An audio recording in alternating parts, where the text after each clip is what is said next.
I'm Meshal Malik, and you're watching Indus Special. Throughout history, to justify brutal violence and injustice, the oppressor always had a story. The colonizers that looted and exploited millions from Asia to Africa had a story. The Nazis who were responsible for the genocide of millions of Jews had a story. And the atrocities we witness today, from Myanmar to Kashmir today, the oppressors have a story. On today's show, we take a closer look at how these stories are created and the urgent need to look at them critically to prevent more genocides and humanitarian crises from taking place in the future. Joining us for this discussion today is Dr. Sascha Auerbach, lecturer of history at the University of Nottingham, joining us from London. We're also joined by Mr. San Lwin, campaign and media relations coordinator of the Free Rohingya Coalition, joining us from Frankfurt. Thank you both for joining us and welcome to the show. Dr. Auerbach, I'd like to begin with you. Now, while we're talking about these mass atrocities, genocide, colonial occupation, and the fact that there was a story, a narrative had to be created, how much of a role did dehumanization play in all of this? A considerable amount. I mean, each region and each occupying power has its own story, but I would say one of the common threads running through it was that whoever was on the sharp end of colonialism and occupation was certainly considered the inferior morally, technologically, intellectually to whoever was doing the colonization. So there was usually a very strong moral justification, the idea of uplift, that where the colonizers are bringing a higher level of civilization to whatever regions they're occupying. So you would say that there was a double standard that was applied to the colonizer and the colonized? I would say it's even more radical than that. Certainly, if we're looking at colonialism in the 19th century, colonialism of Africa and Southeast Asia by Europeans, there wasn't any real recognition that the groups that they were suppressing, sometimes violently, were in any way full human beings. The idea that there was somehow that the people of Southeast Asia or the people of sub-Saharan Africa were the equivalent of Europeans, equal to them in mental capacity, equal to them in spiritual capacity, because religion was a very important part of it. That idea just really wasn't there, except among the humanitarian groups. You did have groups that opposed colonialism, such as the British Foreign Anti-Slavery Society, the Aboriginal Protection Society, that did see these other cultures as being much more legitimate to other people, as closer to being equals to Europeans. Right. But why was this necessary for all of these atrocities? Well, necessary, it's an interesting term to use. I would say that it certainly allowed the colonizers to let themselves off the hook in terms of the damage they caused. For example, when the British were colonizing India, and parts of Africa simultaneously, they would say, well, each group has its own tendency towards self-destruction. Each group has its own tendency towards violence, and they were killing each other long before we Europeans arrived. So actually, we're not worsening the situation. We're actually making the situation better, and that dehumanization, the sense that they're not fully rational people, they're certainly not our equals, really helped in that justification a lot. Right. Dr. Auerbach, these points you make are something that we're talking about colonization, and we assume that it is over now in the modern age, but something that you're talking about still resonates with a lot of occupations we're witnessing today, and I mentioned some of them in my introduction, but I want to ask Mr. San Lwin, everything that Dr. Auerbach talked about, does it resonate with you in terms of what happened with the Rohingya in Myanmar? The Rohingya in Myanmar is a little bit different, but our sister community, there are the Rakhine Buddhists. They feel like they are colonized by the Burmese, because the Arakan state now, as Rakhine state was independent kingdom until 1784. In 1784, Burmese king occupied it.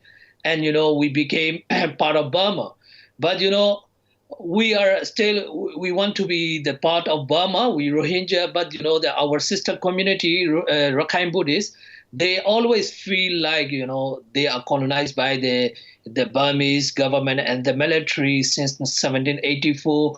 They still want to create this independent country again, and always, like each end of the year, they commemorate the loss of the kingdom. So it is like, over 200 years now, but we have been the part of Burma, but to separate from the Burma is a bit difficult. Right. And Mr. Lwin, talking a little more about what happened in Myanmar with the Rohingya and what continues to happen, all the atrocities that took place. Now, was there a treatment of the Rohingya as second-class citizens?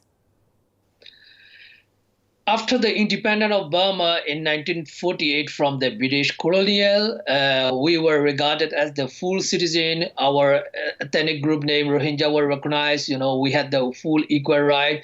But in early 1970, they start downgrading our citizenship right and the ethnic right. In 1982, we became stateless within our own country. And in 1992, they have imposed several restrictions against the movement, marriage, birth, access to the education, healthcare, etc.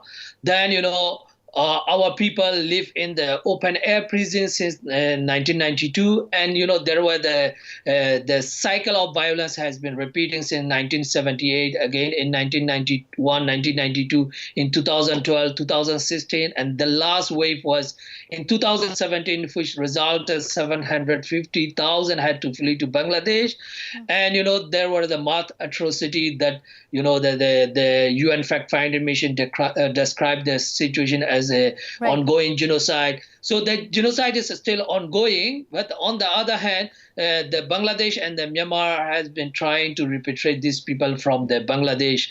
Bangladesh is hosting more than 1 million refugees since 2017. Right. Mr. Auerbach, now thinking about all of this and hearing Mr. Nathan Lwin's accounts, doesn't it sound like the horrors of the past continue to exist today, especially when we're talking about genocides and these ethnic cleansing cases? Yes, but I think it would be a mistake simply to see colonialism as a completely radical break with the history of these regions beforehand. In fact, a lot of I think very good post-colonial historians and post-colonial scholars have pointed out that colonialism is a period, and it's a period of radical interruption in the longer history of these regions. So it's important that we see these regional histories and these ethnic conflicts as being things that have been ongoing for hundreds, in some cases thousands of years.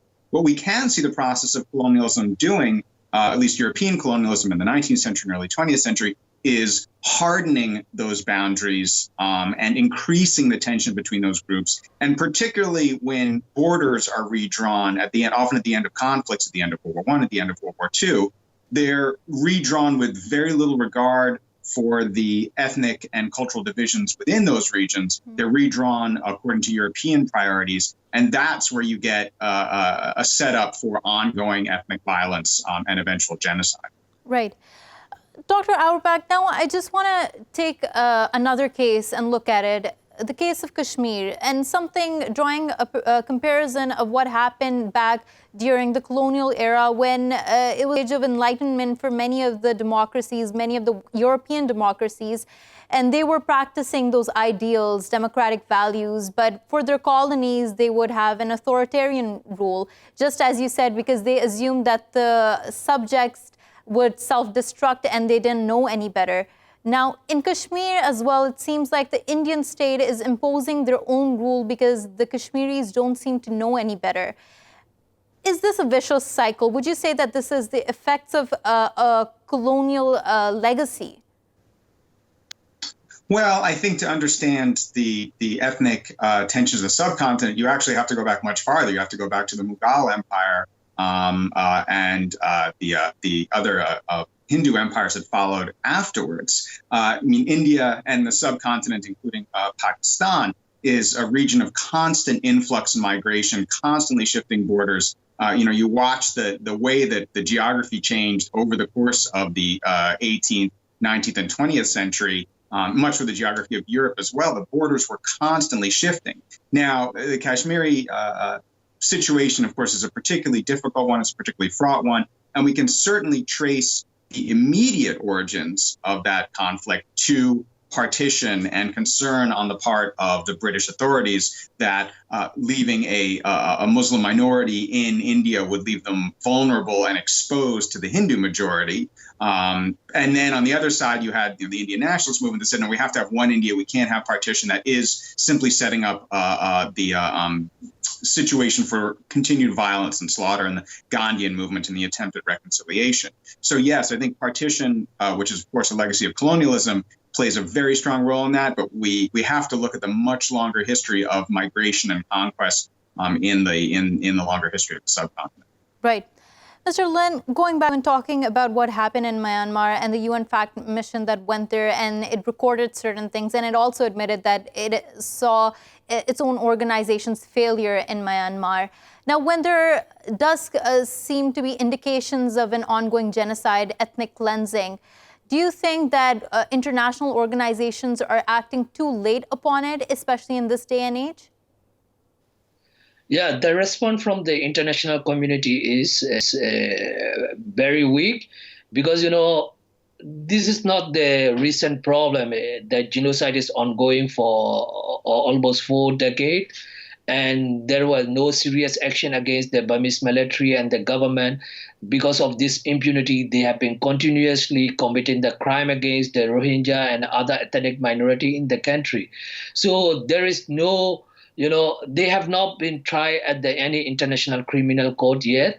So because of, if the international community act seriously, they will stop committing all this crime, because of the international failure and also the United Nations failure, they can commit the more crime against the Rohingya and the other ethnic minority in the country. Right. On that point, thank you so much, San Lwin, for joining us and talking to us. Dr. Auerbach, going back to you and talking more about ethnic cleansing and genocide. Now, with that, of course, there is a removal of life. That's devastating, but there's also removal of history. There's a silencing of voices with taking of that life. Tell us the impact of that, not just on a family, but on the geography, on that region. Oh, well, that's a very good question. I think a very thoughtful one. As a historian, I, of course, mourn the loss of life greater than anything else, but that loss of history, that loss of culture, that loss of identity is profoundly devastating in its own way. And with that loss, whether we're looking at the Mesoamerican cultures in Central America, African cultures during the slave trade, or some of the groups that we've talked about, with that loss is often the loss of the lessons that loss could teach us.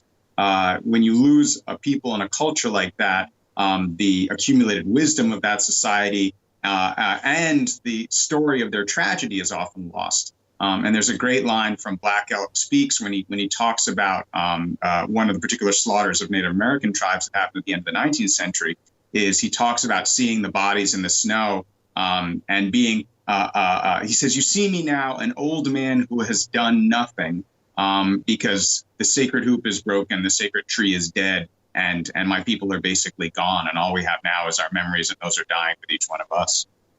Right.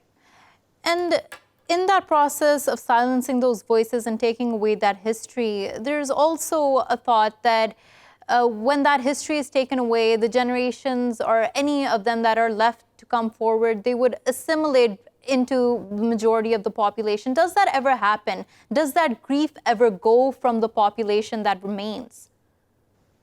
Well, that's a really good question. I mean, I come from a family of Holocaust survivors, and I would say that the experience of the Holocaust will be part of Jewish identity for as long as there is a Jewish identity. It's not something that is easily forgotten. And in fact, I think that the generations that do survive these events, they see it as their duty to preserve that memory and to preserve the memory of that tragedy. Where it becomes an issue is when the mutual antagonisms that help prompt that are also carried on from generation to generation. And I think you really saw that in the former Yugoslavia after the fall of the Cold War, when you had cultures and societies that lived together more or less peacefully for several generations suddenly fall on each other tooth and claw as these old hatreds were revived. Right. Yes, over time, I think assimilation is the general trend. Young people who aren't raised to say this is who you are and you can't be anything else, and it's a mistake to be anything else, and are taught hate and disrespect, are going to carry that through, and they're going to reject the dominant culture. Dr. Auerbach, I also have to introduce another guest who's just joined us, Mr. Scott Analysts, who's a member of the European Parliament from the Green Party, joining us from Brussels. Scott, thank you so much for joining us and welcome to the show. Now, talking about the fact that genocides and colonialism, it's not just history, it still continues in the future and perhaps in different forms. But there are lessons to be learned from history. What changes need to be done in terms of how the international community reacts to it now? I think that in the past, all too often, there have been vetoes at the United Nations, whether it's in the Human Rights Group or whether it's in taking action against a state or any states or a combination of states. And the veto from one member I think we need to review this. In the European Parliament, I've been working cross-party with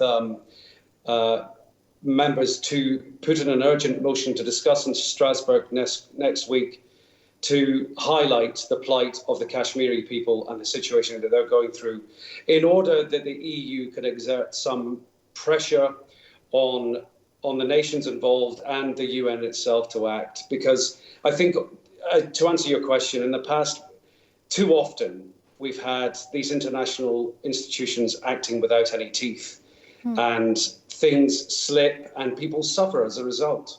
Right. Scott, to that point, I started off the show and talking about that the oppressor always had a story. India and its media has still continuously claimed that the situation in Kashmir is normal, even though there are reports of torture coming out, several reports. Are people seeing that? Is the international community seeing that? The international community is seeing it. And the chat in Europe since we've come back has been about the plight of the Kashmiris being, should be at the top of the world political agenda right now, because it is a situation that cannot go on. It needs to be resolved. The people cannot be living in this intolerable state. So we need a multilateral situation here. We need all, to investigate human rights violations as well as everything else. But let's start with the human rights violations to begin with. Right. And you said that countries need to show a more aggressive stance so that that deadlock that existed in the past and allowed for genocide to happen does not repeat in this instance. Why isn't that aggressiveness manifesting itself, especially when we're talking about the United Nations? What's happening here? Well, I mean, India and Pakistan are two powerful nations now. India, particularly in that two nuclear powers, two nuclear nations. That's not to be trifled with.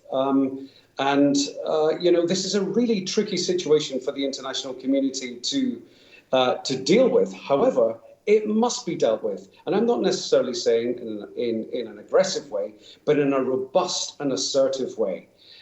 Because clearly bilateral talks are not leading anywhere. We need the international community to have robustness behind their policies and the conventions that they have all agreed to. Right. Dr. Auerbach, while talking about the United Nations and the fact that it needs to be reworked, its mechanisms, is this time for that to be done so that it can actually work and implement the resolutions it passes?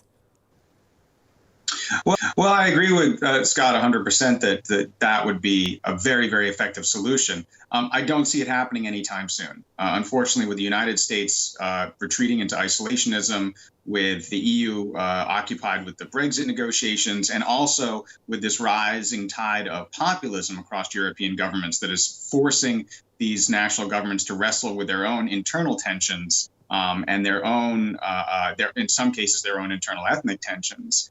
There isn't a lot of room or space or will to intervene forcefully in these international conflicts. And as Scott also rightly pointed out, this is in the Kashmiri conflict. It's a very, very delicate issue that requires very careful handling, and it needs to be approached with respect for the national governments on both sides. Dr. Auerbach, now, given all of this that is happening, and we're talking about how we don't see a change in the United Nations anytime soon, do you think that historically looking as well, that when countries play an individual role and pressurize nations, that yields better results? And do you think that's what should happen right now in terms of what's happening in Kashmir? No, unfortunately, when individual countries sort of go it alone and try to intervene individually in these, it often causes far more problems than it solves, because these national governments go in inevitably with some sense of their own national self-interest rather than with an international consensus behind them. I think if we really want to address these problems, we're looking at much more fundamental structural changes, particularly in the economic system that dominates, because at the core of a lot of these conflicts is the extremely disadvantageous economic position that countries in the developing world are dealing with regards to countries in the developed world. And until the developed world stops seeing these regions as largely pools of labor, and cheap manufacturing, you're never going to see the rise of a dominant culture that favors cooperation, integration, multiculturalism. Definitely. Right. And Dr. Auerbach, that's an extremely strong point you made there. Until nations don't value humanitarian values over realpolitik, nothing will change. On that point, thank you so much, Dr. Sascha Auerbach, for joining us, and Scott Ainslie for joining us from Brussels. We're going to take a short break. When we return, we're going to take a look at the use of misinformation and propaganda in times of interstate conflict. Stay with us.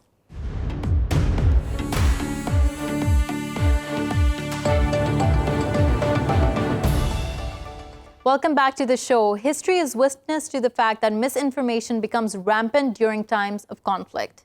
However, how do countries intentionally employ the use of false narratives and false flag operations to manipulate ground realities? And what is the human cost of these lies? We take a closer look at this topic. Joining us today is Dean Russell, analyst, joining us from London, James Dorsey, joining us from Singapore. Thank you both for joining us and welcome to the show. Mr. Dorsey, let me begin with you. Now, in these interstate conflicts and disputes, both states find it important to also create a narrative which appeals to the international community. Why is that becoming increasingly important in today's world? I don't know that it's becoming increasingly important. It's always been important. And disinformation, psychological operations, information campaigns have been part of conflict and military and other forms of confrontation for a very long period of time. I think what has changed simply is that because of technological advance, the reach of these kind of campaigns is far greater. The impact is far greater. And you also have, parallel to that, developments that have affected mainstream media that enhance the possibilities for disinformation or misinformation. Right. And you're talking about the impacts of them being far greater. Explain to us how that is. Well, I think what we really are dealing with is a much more fundamental problem. And that is that the economics and technology of media have changed.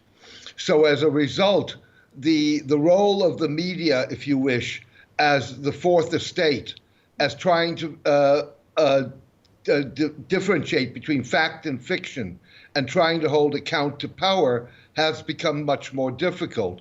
Also because there is far greater ability by all kinds of parties to directly reach news consumers through social media and other media. Right. And part of what you've gotten is sort of echo chambers. So people hear what they want to hear. They no longer hear necessarily a diversity of opinion. And that, if you start targeting your audience and who your readers or listeners or watchers, viewers you want them to be, that becomes far more impactful. Right. And Mr. Russell, talking about technological changes, now, how is the role of misinformation being employed by states specifically in this day and age?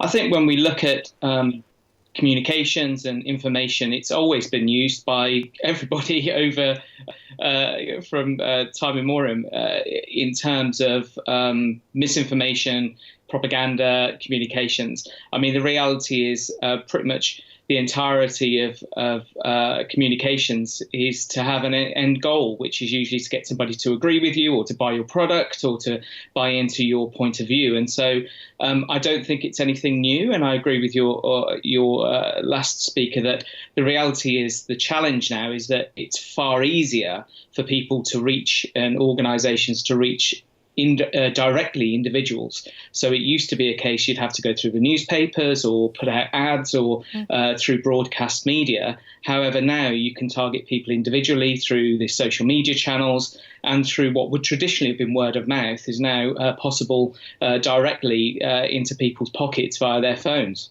Right. On that point, I'd also like to introduce another guest who's just joined, Mr. Piers Robinson, co-director of Syrian Propaganda Watch, joining us from Switzerland. Thank you so much, Mr. Robinson, for joining us, and welcome to the show. Now, while we're talking about the reach of propaganda, I also want to talk about how difficult it has become to get to the truth because of how complex conflicts have gotten. And since you work with facts and figures and trying to sift through information, tell us about that. How difficult is it to get to the real facts and figures? Well, certainly when it comes to questions of war and conflict, I mean, as one of your previous guests pointed out, I mean, propaganda has been part and parcel of the way conflicts have been fought since the beginning of time, and certainly throughout the 20th century with mass communication and techniques of propaganda, which were refined in the early part of the 20th century and developed further and embedded throughout late 20th century and into the 21st century. Propaganda is a major component of conflict and war, as well as domestic politics and other issue areas. Now, in part because of the resources which are devoted to this, and I think also because of the culture which has really become embedded, certainly even in liberal democracies where spin and promotion and the misinformation and disinformation associated with that have almost become acceptable, normal ways of going about communicating. So this creates a situation where I think it is very challenging for people to work out what is going on, primarily because of the resources and the energy which is put into it, into these activities. We also have a very big problem, and this is where sort of academics who talk about the media and so on, the mass media tends to do a very bad job of interrogating propaganda. Many of the reasons for this, certainly in liberal democracies, is the close relationship between journalists and sources. Propaganda model, for example, devised by Herman Chomsky, talks about the political economy of the mass media and a whole range of factors, which means that journalists actually are far too trusting of information coming to them, particularly from governments, and in wartime, very, very trusting, far too trusting of governments who are, in effect, they're on the side of in a conflict. So that's, Mr. Robinson, that's an important point you make there, that they're far too trusting of the governments in the conflict and rely on those facts and figures. That's a point I want to come back to on how those journalists can better get to the truth. But before that, I want to jump back to Mr. Dorsey and talk a little about the fact that we're saying that propaganda has always been used, but I don't want to take this question for granted. Why is it so essential? Why do states rely on it so heavily and invest in it so heavily? Well, first of all, you're catering to public opinion. And so you want public opinion to be convinced of your narrative. And that's why you have propaganda. If I may, I wanted to come back to something that your earlier speaker said, and I do agree with him on the trusting issue, but I think it's more complex than that. I think, first of all, what you've had is that journalists, certainly journalists of the mainstream media have become part of an establishment, and therefore their access, their relationships are things that they do not want to endanger. That's only part of the problem, and that's been something that's been going on for several decades. The other part of the problem is, and it's been hinted at by earlier speakers, is indeed, on the one hand, resources, and in a sense, an erosion of a basic principle of journalism. And the basic principle of journalism, at least my mentor in journalism, the one thing that I remember he told me was, you and your source are each other's natural enemies. And the reason you have a multi-source rule is to try and minimize the degree to which you are being used or manipulated by a source. And so in some ways, and so the technological advance has also, in a sense, eroded that in the way that it's eroded the gatekeeper function that Mr. the Dorsey, mainstream media has. I want to get to another point here and ask you this as well. Now, with all the information we're seeing, and you've mentioned social media and all these other forms of media that have come about, do you think the main purpose of propaganda is to create one narrative or to create confusion so no solution can be reached? It can be either or. It depends what your purpose is.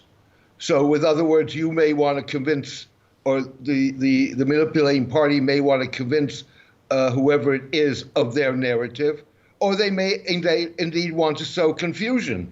If you look what is alleged, what is alleged that the Russians did, supposedly in the 2016 U.S. election, it was certainly partly trying to create confusion, trying to create tension. Right. On that point, thank you so much, Mr. Dorsey, for joining us and talking to us. Mr. Russell, now talking more about these creation of narratives and how important psychological warfare is. These tactics, how do you think they're evolving now more so than ever before? We've talked about media, but what about in other ways and manners? I think the reality is it's become far more complex and far more intelligent. We've now got so many tools now to analyze data, to look at trends, to look at what people enjoy, what they don't like, what they love, what they hate. And the ability to push individuals' buttons with communications is really far more advanced than it ever has been. I mean, the truth of it is the words have power. And since the times that we've sat around fires as cavemen sharing stories about how to kill the buffalo, that's shifted and changed now, that the person who owns the narrative, the person who owns the story that's trusted the most can be the victor, even if it's in the hearts and minds of people. And I think when we now look at the way communications is being used, look at the sophistication of advertising from big brands. Look at the sophistication of the way that the media and entertainment targets individuals. The reality now is that it's possible to do what I would call postcode propaganda. You can target people at a very micro level, at a very geographical level, and tell them that what they want to hear. We've seen it in elections around the world and in campaigns around the world where, one street which is poor is told that the rich is to blame, the rich street is told that the poor are to blame. And so the reality there is that when you start to build technology that can do the heavy lifting around who to target, when to target them, what's most likely going to resonate and what's going to get them to share that communication with their friends, all of a sudden you're in a totally different league than we've ever been in before. And that's a very interesting point, because we also talk a lot about how social media itself might have a political bias which intervenes in these cases, and that in itself fuels the propaganda. Mr. Robinson, jumping back to you and talking a little about how you pointed out earlier that journalists are far too trusting of the governments involved in the conflicts. Now, something I want to talk to you about is how can journalists go to the ground and have a fair and impartial fact-finding missions? What do governments need to create for that environment to exist? First thing, in a conflict, obviously, you have a huge problem because, governments and belligerents and so on will want to control areas, etc. So it's very difficult in a way for journalists, and very dangerous for journalists in many conflicts to really sort of be able to move around. And, you have the embedding program that you saw in Iraq, etc., where journalists were sort of accompanying a military and they get access to information, but it's not an ideal scenario by any stretch of the imagination. So conflicts are inherently difficult for journalists to be able to move around freely and to try and find out what's going on because of the dangers and the threats and because of really the imperative that belligerents have to make sure that their message is getting out. Now, having said that, I mean, even before you get to the issue of journalists getting on the ground, finding out what's going on, you know, a good understanding of history and a good understanding of how governments and actors behave in wartime is extremely useful. And, you know, a point was made earlier about the sophistication of propaganda, which I think is absolutely correct, is also the flip side to that. The narratives promoted in wartime have been remarkably consistent over time. Strategies of demonizing the enemy, demonizing enemy leaders, demonizing enemy populations, etc., are all part and parcel of how populations are mobilized to support war. And so in a way, you know, journalists, when they're going in to cover a conflict, you know, if they're starting to fall into the trap of starting to see a conflict in very black and white terms, sort of buying into demonization, etc., of either groups of people or particular political leaders, you know, a little bit of historical knowledge should guide a journalist to be very cautious about falling into that trap. So, you know, journalists can go into these situations far better equipped than they are, I think, in terms of an understanding of the history of propaganda and how propaganda works in wartime. Right. Then the question of access on the ground. I mean, I think in wartime you're never going to get around the problem that it's very difficult and it's very dangerous on the ground. And there's never going to be some kind of ideal scenario where journalists can find out what's going on. And so perhaps it is the case that really perhaps most of the work needs to be done interrogating claims which are being made. And again, this importance of journalists being far more skeptical and questioning, evaluating claims which are being made. So if one side claims that another side has done something, carried out a chemical attack, for example, as we had in Syria, you know, journalists can do a much better job of really interrogating what the evidence is, does it make sense, and so on. And I think those are all things which journalists can do and can draw upon in order to improve, as it were, the accuracy of their reporting of a conflict. Right. Mr. Robinson, here you mentioned a specific point that belligerent governments wouldn't allow access to journalists in the first place, and they would make it difficult for reporting. Now, to this point, and from your research conducted, do you think that's indication of the fact that governments do want to spew propaganda in a certain way? They want numbers to look a certain way. They want to manipulate facts and figures. Yes, governments in wartime, they're committed, any belligerent is committed to winning a war, and winning wars is often seen as, you know, a situation where you tell lies, and you tell whatever lies you need to tell in order to win that war. I think, you know, from the point of view of liberal democracies, you know, the problem in all of this is when you have a lot of deception over, for example, rationale for war, and of course Iraq and WMD was a major sort of deception which occurred. And that's where you have the really big problems, when you have sort of actual deception, publics being deceived about what's going on. And unfortunately, as John Mearsheimer points out in Why Leaders Lie, that liberal democracies, you know, all governments do this, but coming from a liberal democracies engage in deception and manipulation of information in order to persuade their publics to fight wars which they wouldn't otherwise agree to. And that's a very big democratic problem for liberal democracies which try to hold themselves to high moral standards. And they're really very compromised, I think, certainly today by the level of manipulation and deception which goes on. Right. Mr. Russell, now while we're talking about how propaganda is often very covert and it is implicit, there are often operations that are also carried out of staging false flag operations, for instance, and there is a history of those that have happened. How do you see those as a means of war tactics, and how do you see those employed by war states?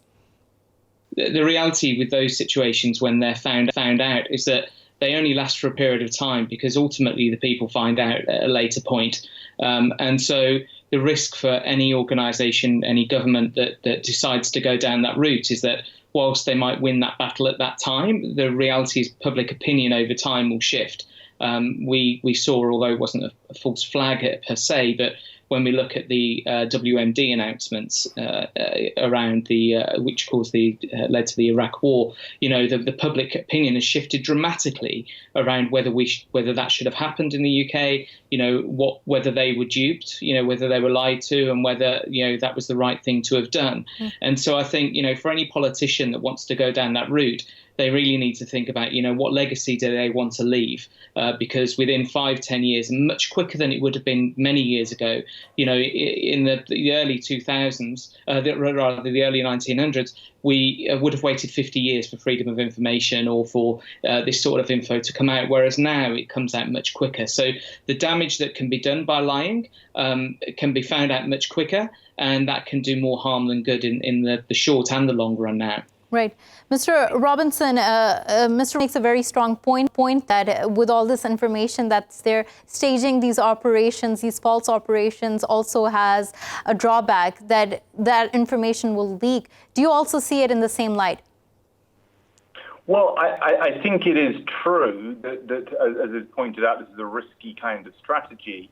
Of course, the flip side argument to that is that as long as the propaganda, as it were, the deception gets the war to occur, it doesn't really matter so much what happens afterwards. And of course, this could be the argument about Iraq, is that although the information did eventually come out, there's been a degree of deception over the intelligence on WMD.